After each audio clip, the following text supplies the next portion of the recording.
and welcome to this month's session of Off the Cuff. It's great to be back in the studio. Today I have two wonderful guests with me today.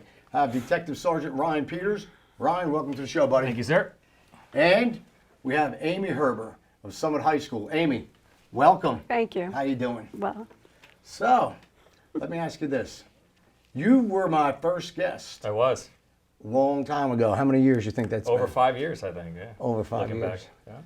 So where you been in 5 Had a years? good run. What have you been doing? So back then I was in patrol. I was just getting on the Union County SWAT team. Since then, spent my time in patrol. Ended up getting married, having kids. Went from nights to day shift. You were even single, yeah. Yeah, I was even single, but I don't know. I was on the cusp. Right. So from there, went to days, got a little bit more in the spotlight, and ultimately got myself promoted to sergeant. Immediately placed into the detective bureau as the juvenile officer, where I pretty much investigate any crimes committed by kids within the city of Summit, any crimes committed against kids, and then any crimes committed on school property. That being said, I'm not limited to just that. A lot of the work I do is with this guidance counselors and the principals at the schools, both the Right. middle, high school, and the lower level schools. And just work with kids to keep them on the right track. Because a lot of times, a little bit different than adult policing, where it's kind of black and white. You know, you charge the adult, they go to court, and they pay their fine or serve their time. With kids, a lot of it is unconventional policing. So sometimes it's just like, I find myself almost as a guidance counselor, but with a gun and a badge. So we just, again, work with the school, work with the parents just to keep the kids going in the right direction and staying on that track. Gotcha. So, successful 5 years for you. I'd say. Yeah. Big change. Big change. Got a big nice, new, change. shiny office. I got myself I actually oversee the community policing unit. So Keith Quietek is underneath my supervision. So a lot going on with that. We'll talk about that, I'm sure, in a little while. Right. So, and it works hand in hand because a lot of the community policing stuff that we do, it ties in with juvenile and building the relationships between the police department and the juveniles here in the city of Summit. Got it. Thank you. You're welcome. Amy. yes, sir. First time? Hopefully first time of many. Hopefully, You'll be hopefully. returning. It's nice to be here. Thank you for coming. Thank you. So share with us, Amy, what do you do at Summit High School? Sure. I'm the student assistance counselor. What that means, I'm part of the school counseling department. I'm an additional counselor. I kind of triage all students, any student who may be struggling, mental health, drug and alcohol, treatment, prevention. I do a lot of counseling one-on-one with students. I do some group work with students. So I'm just an extra person students and resources students can come to if they're just struggling about anything. Nice. You're the heartbeat of Summit High School, I'll take it down. No, I wouldn't say that. I would say the counseling department is the heartbeat of Summit High School. I'm fortunate to be a part of that. I'm fortunate to really work connected with the counselors. Students sometimes like to compartmentalize. They might want to see their counselor about academics, or they might talk to their counselor about some social, emotional, something happening in their life, but sometimes they want an additional resource, and that's where I step in. And a lot of the preventative programming and things, working with Ryan in the police department, is something that I value very much. How long have you been in this position? I've been in this position, this is my 5th year in this position. Prior to that, I was a school counselor at the high school for many years, and prior to that, I was a middle school counselor in the district. So I've been part of the counseling department for a long time. Wow, so you've been with Summit for, I want to say a long time. Yeah. Good, well now we're blessed to have you working right alongside us with the police department. Thank you. Which is great, so thank you so much. Sure.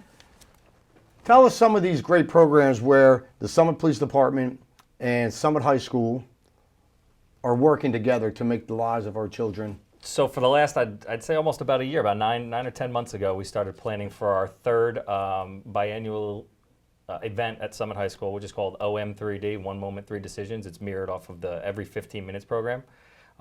Amy might be able to speak better on how the program came to the district. Right. Originally, I was a part of it in 2016. My predecessor, Lieutenant Proctor, who was the juvenile sergeant at the time, had worked with Amy to pilot the program.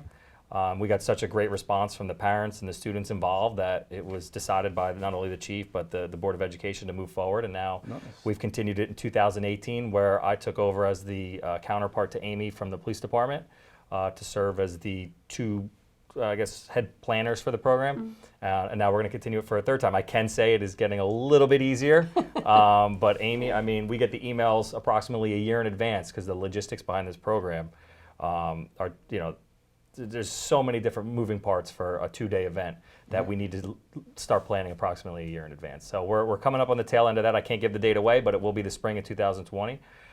If you want to kind of talk Sure, about how yeah. it came into the district. Sure. It started, actually, Chief Weck was part of it. His daughter was part of the program in Madison High School many years ago, and so he brought it to the superintendent. Shaping Summit Together, which is the organization, the 3 organizations work together to coordinate the program.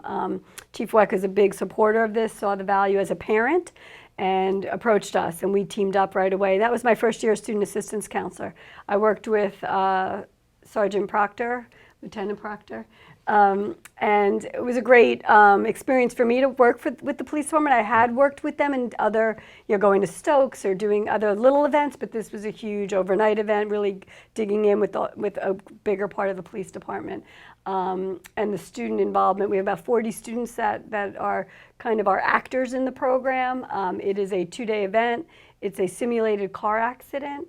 And the purpose behind it, 1 moment, 3 decisions. So when kids are driving, when any of us are driving, really as adults too, are we distracted drivers using our cell phones? Are we smoking marijuana or using any sort of prescription drugs? Or are we distracted by alcohol? So 3 kind of decisions that we're making before we get behind the wheel. So we try to simulate that in a mock car accident. The entire 11th and 12th graders watch this, but we're filming. We have a film crew that films the 2-day event. And the 11th and 12th graders on the second day get to see kind of the entire event from the pre-party to the accident to we go actually to the courthouse and we do a mock court trial. Thank you, mock trial. And then that night we have a retreat. It's like a very intensive program. And then the next day we show the video and we actually bring a guest speaker from the country, someone in the country who's lost their child, unfortunately, due to drunk or drug driving. And it's very powerful. It's a painful event. I think parents are simulating what it's like to lose a child during this event. We all, as adults, really connect with the students, the police department. I think that's for me, and I think for you, seeing the kids connecting with the police department 100%. Is so valuable. And they're also first responders, the fire department, the first aid squad. It's really a community event that I value very much. So some of the logistics behind it, obviously the day of for the car accident, we work together with the fire department, the first aid squad, Atlantic Health, and Air Med 1, they bring in the helicopter. Right. We work with Morristown Medical to transport some of our students to film this quote-unquote same-day edit film for the next day. Because the film crew, they take all this footage that they build up from the morning of the day of the event through the evening hours, and then they stay up all night and they make this video to be presented the next morning at this assembly for the rest of the student body to watch. So the 11th and 12th graders that are not involved, they're witnessing it on bleachers that are set up in the lower parking lot of the high school, but they don't know what really goes behind it. They don't know what the premise of the car accident is till the next day when they see this video. And the video, I know Amy's very proud of it, has over 1 million hits on YouTube. The only downside for us now is every time we try to watch it, we have to watch the commercial because I guess once you get so many views, they want to, they get their money back. But but very proud of the last 2 videos. Like I said, the first time I was involved, I was a responding officer with Detective Matt Tarantino, right? So we have a few officers that respond to this car accident, and I can tell you from being that officer on the ground, I'm glad I got that experience because now being one of the co-coordinators, I know what to prepare these guys for. Because although these students are, wearing makeup and acting, I felt like I was responding to a fatal motor vehicle accident. I mean, they put you in the way these students just take on these roles and just put you in the moment. I was nervous running around. I didn't know what to do. I'm triaging somebody here, somebody's yelling over here, Detective Tarantino's over here, the helicopter's coming in, like the most chaotic car crash I've ever been to, but it was staged, right? But it does give a real perspective to the kids that are watching and the adults as well. Like, this is how it is. I mean, the fire department doesn't show up 5 seconds after the accident. The police are on scene by themselves for a few minutes before the fire department comes in. So they show, like, the amount of time it takes for, if you're involved in an accident, whether it's distracted or drunk or drugged, like, you can be out there, out on Glenside or out on the highway for a little while by yourself. That's right. And it's scary stuff, especially when they see their student body, like their friends, taking part of this. And some of the students do get emotional, and I know that I've seen it. The staff, especially with the guidance department, the next day and the night of, are there for the kids. to obviously talk out any issues they may have. One of the biggest things I think for our role players is the morning of, because it's a 2-day event, they have to submit their cell phones, so no cell phones for like about 28 to 30 hours. And when you see some, high school kids in 2020 submit their cell phones, there's a bit of anxiety. Oh yeah, I'm sure. I mean, sometimes when I show somebody my cell phone, I'm like, hey, you want to see this picture? I'm like, oh, you can give it back now, and now they have to surrender it for a Right. day. But it puts them off the grid, so they can't talk to their family or their friends. If there was an emergency, obviously we're there, their family knows where they are, but to not get on Snapchat or TikTok, or I don't even know if kids use Facebook, get on any of those and say, hey, what happened with that accident today? Are they permitted to go home? No, they stay overnight. So all stay the overnight. students that are involved after the accident, which is around a little after 12 o'clock, 1 o'clock, On the day big one. event on day one, right? So the morning's preparing for that. There's some other roles that are associated with it as well, that it's going on throughout the school day. Right. That kind of gives kids an idea that something's happening, but not really doesn't tell the whole story. Right.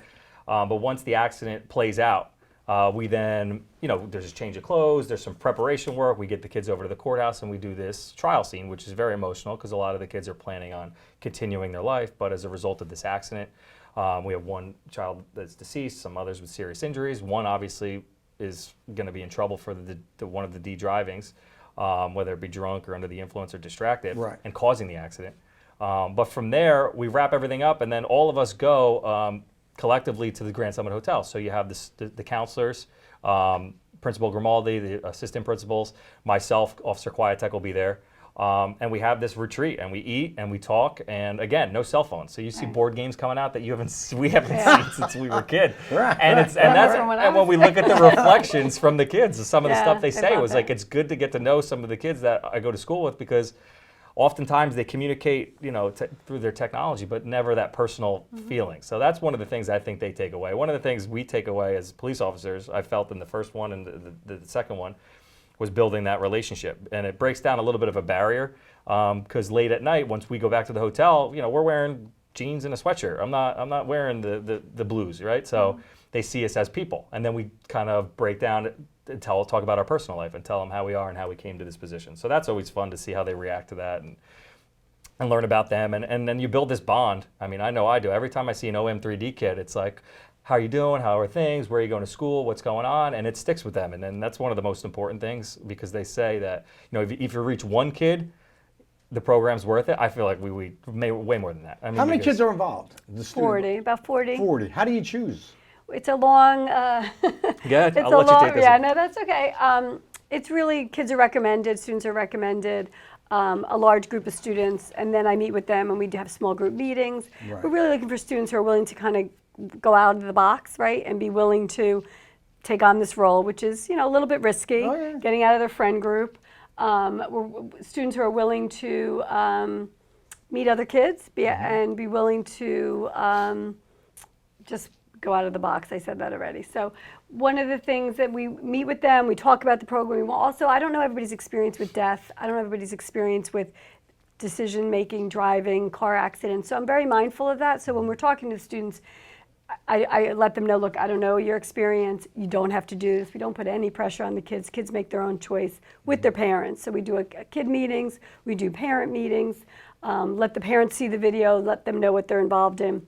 And then the students then decide whether they want to be involved in the program. And then Ryan and I set up interviews with kids to really pick out what role they want to play, because it is very particular to what they're comfortable with. So it's a really, few months go into the planning of even picking the students. So we're very mindful of who we're picking and making sure kids are comfortable in the role that they're picking. And sometimes the kids, one kid's, I want to be the driver, I want to fly in a helicopter, I want to Right. go to the hospital, or I want to just, and the parents may not approve of that, right? Right. Because the parents, they have to be available. They're a part of the program as well. If you do watch one of our videos or this upcoming one, you'll see that the parents do serve as an active participant and actors in the video and the actual crash scene itself. So it's a lot. I mean, it's a lot for a parent. Every time I watch the video, I get choked emotional. up. It's It emotional. is. I get choked up just thinking like, oh my God, could you imagine if you were in that shoes? And we always tell the parents, like, prior to filming, like, they inquire, am I going to get a script? You don't need a script. Right. Any parent knows, like, if the police show, because we That's have an right. officer come to the house and truly serve the notification.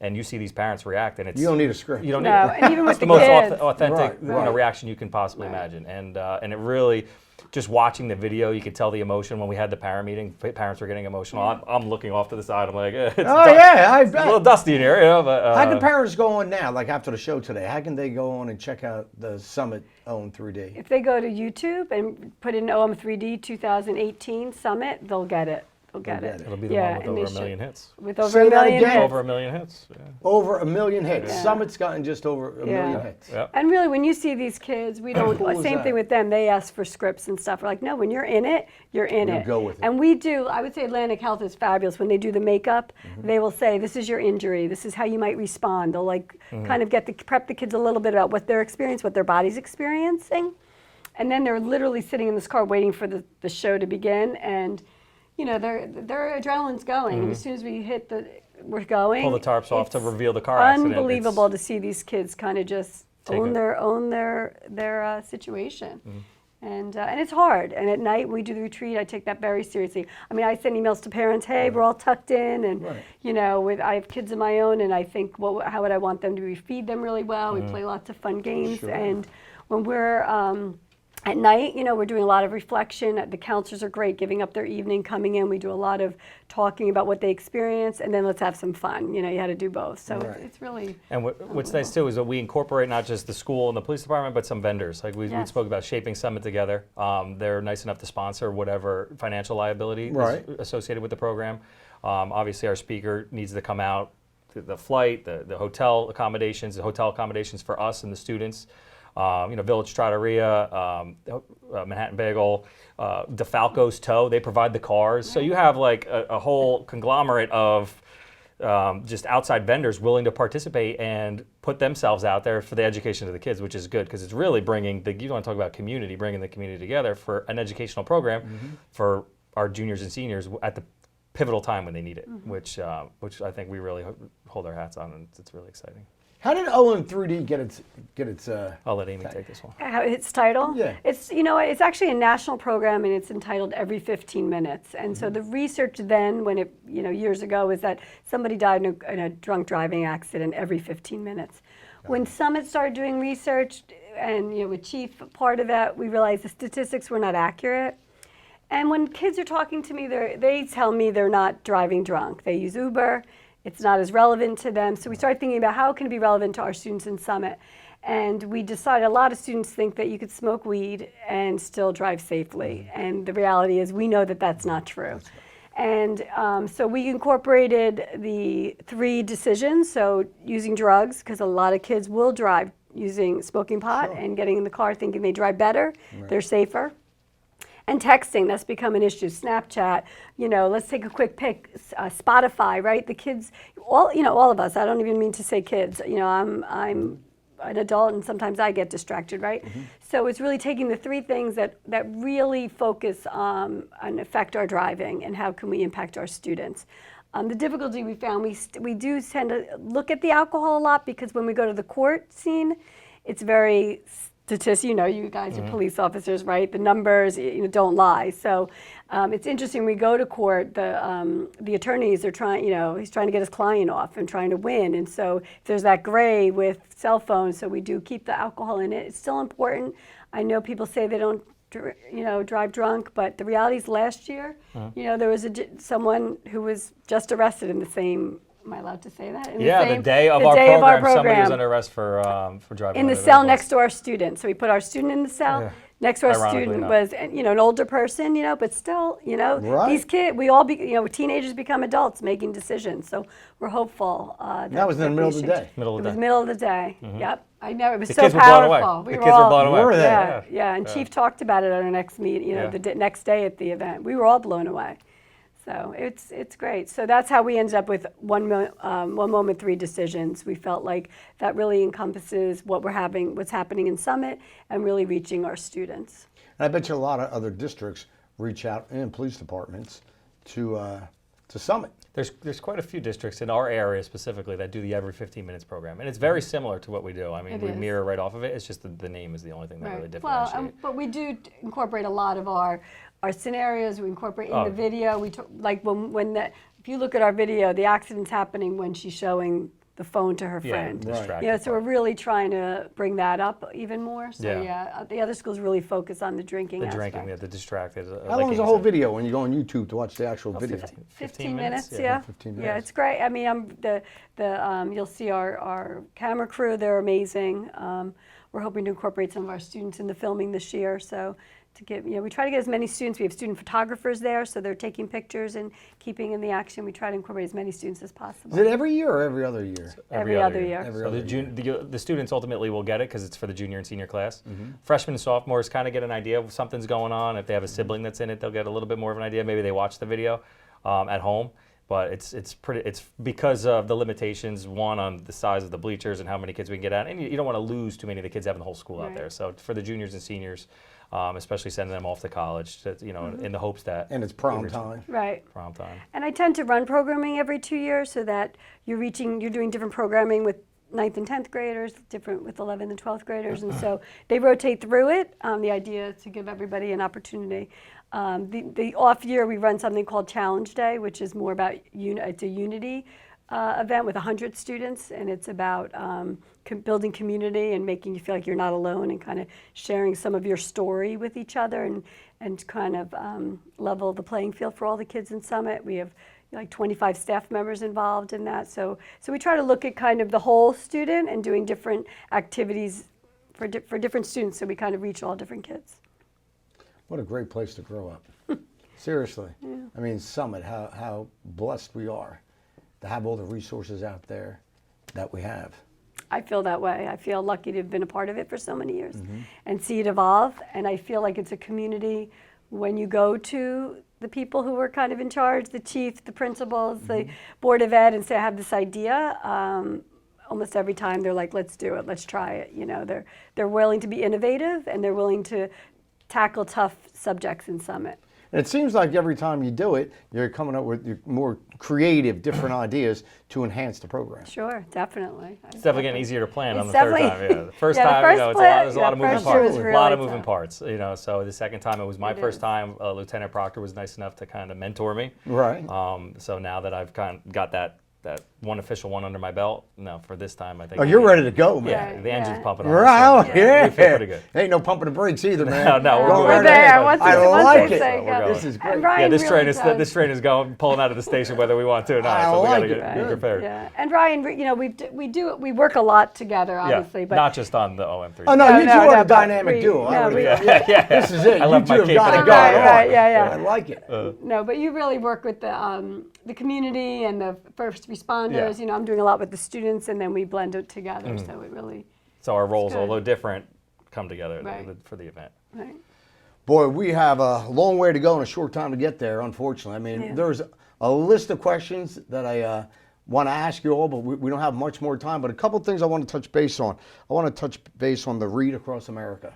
Okay. What's Read Across America? So it's really it's a program that really the librarians in our school district focus on, and they Right. bring it to the school. They do a lot of programming and have people coming and reading to the students. Our role at the high school we've been involved in, I run a peer leadership program. So one of the things we're doing is I'm taking about 40 peer leaders over we're doing like on the road, we're taking a bus to each elementary school. March 2nd is when it is Read Across America Day. And our high school students, our 11th and 12th grade students have been trained in leadership and community service. And we go to the elementary schools and we'll be reading to the students, working with the librarians, picking students in different classes. Right. It's really fun. It's fun for my students. They love to work with the little kids and do activities with them. But it's really to celebrate reading, be lifetime learners, be lifetime readers. A lot of adults get involved and read to the kids, but I feel excited because I get to take my high school students over. It's good stuff. So Very and the cool. police department participates as Yeah. well. So the chief, Officer Quietek, myself, and then any officers that are available that day, will send them out to elementary schools and read to the kids. Just keep on building relationships That's with, it. with today's youth. Absolutely. Before we close, I want to touch on something. This is very important, the vaping with the teenagers. What can you share regarding vaping? So in our what I've schools? seen as far as juvenile policing in the past few years is that marijuana has taken a different form. You know, it's no longer the traditional green vegetation that it once was. Right. A lot of it is being evolved into edibles, and what we see a lot in New Jersey is the oils, which are then ultimately vaped. Right. Not only are the youth and possibly adults vaping the cannabis oil, but they're vaping the nicotine liquid.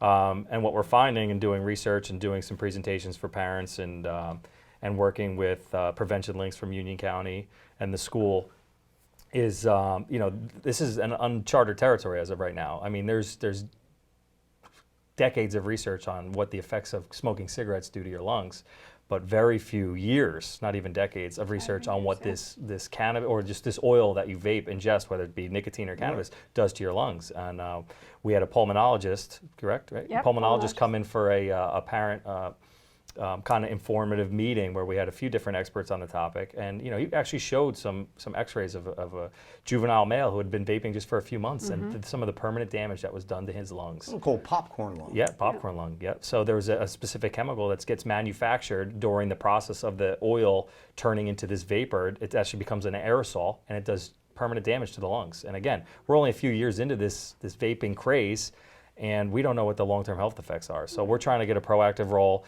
as far as educating parents on what to look for and educating kids on the health of, possible health side effects that they can suffer long-term. Yeah. Because as cool as it looks on, television or in ads, it's not long-term. We don't far know from what cool. we don't know what the No. effects are. So it's scary stuff, to be honest. And I have to say, in Summit, we've been educating. It came out in 2007 is when, the e-cigarettes and the explosion of the Juul.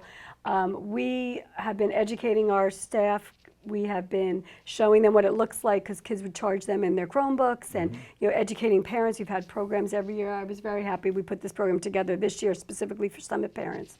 But we've also, I do post it like in the bathrooms. I'll put up pictures of just kind of what the lungs look like, because that's where they, I'm trying to reach the students where they are. They all got mad, the students got mad at me. They're like, that was horrible, those posters. I'm like, good, you're talking about That's it. right, good. That's, bottom line is we want people talking about it. The scary part for parents, it is so easy to hide. If you go on YouTube and you put in, how do I hide vape? They'll teach the kids how to do it. They teach them how to put THC oil in it. You can learn what it looks like as a parent. You can see how the student, your child can be in the house with you and you wouldn't even know it. Right. And that's what's scary. In the old days, student Smell it. smokes a joint, or a cigarette, it, right? That's it. And this is what's scary. And the students are invincible. We're all, teens, you feel like it's not going to happen to me. Yeah, they think they are. And it is scary, and what's coming out and the research is coming out. It's frightening. I'm glad that this year the research I felt like finally the news.